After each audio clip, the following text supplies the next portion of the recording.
The eternal paradox of feminism. What are the great minds really thinking? A debate that reshaped feminist thought. Beauvoir, Wieseltier, Engels. In today's climate, where men and women seem constantly at odds, a male blogger speaking on feminism is bound to trigger controversy, just like the saying from La Barre. Anything a man writes about women must be taken with caution, because men play both judge and defendant in the conversation. But today, the internet is filled with criticism of patriarchy and ridicule toward the old white male elite. When thinkers like Chizuko Ueno, Dai-Jin Hua, and others bring concepts like the objectified other and male gaze into mainstream discussions, we are still forced to admit feminism seems stuck in a strange loop, a loop with no resolution. Today, it is not just men and women who cannot reconcile. Even women themselves seem divided.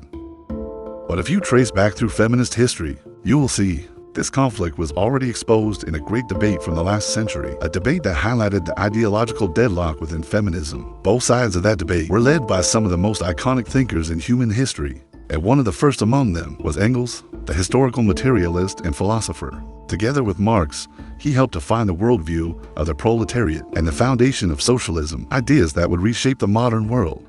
In many ways, Engels was also a pioneer of feminist theory. His famous work, The Origin of the Family, Private Property, and the State, published in 1884, has long been seen as a foundational text for socialist feminists. In that work, Engels clearly pointed out the crisis women face under capitalism, just as laborers are stripped of value and exploited, reduced to a class with nothing to their name.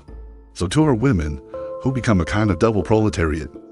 One role as a laborer in the factory, another as a wife and mother without power inside the home. Her muscles and blood. On one side, women serve the immediate interest of capitalists. On the other, their ability to bear children serves the long-term interests of capitalists. They give birth to and raise the next generation of workers.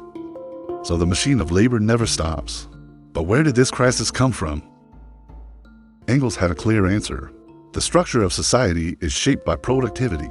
In his view, starting from the earliest nomadic societies, the physical gap between men and women led men to hunt and gather outside the home, while women stayed behind to weave and give birth. But hunting and gathering produced very little.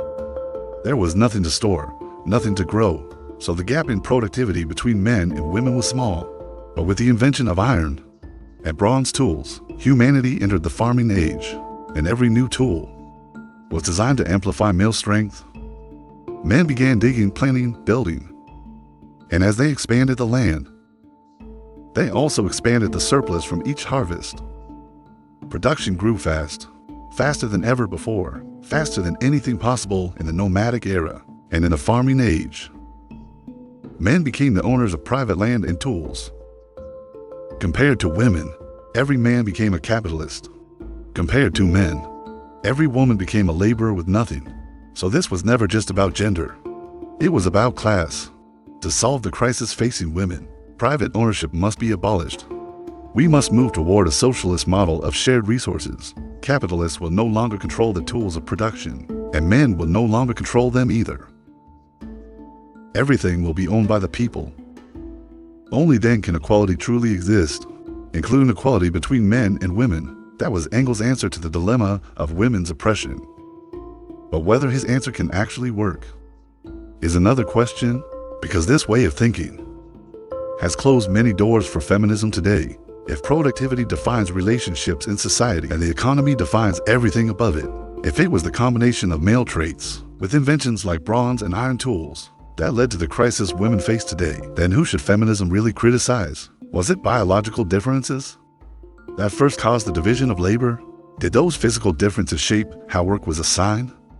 As technology evolved, so did labor roles, and those different roles led to different levels of productivity, which eventually created an unequal social system.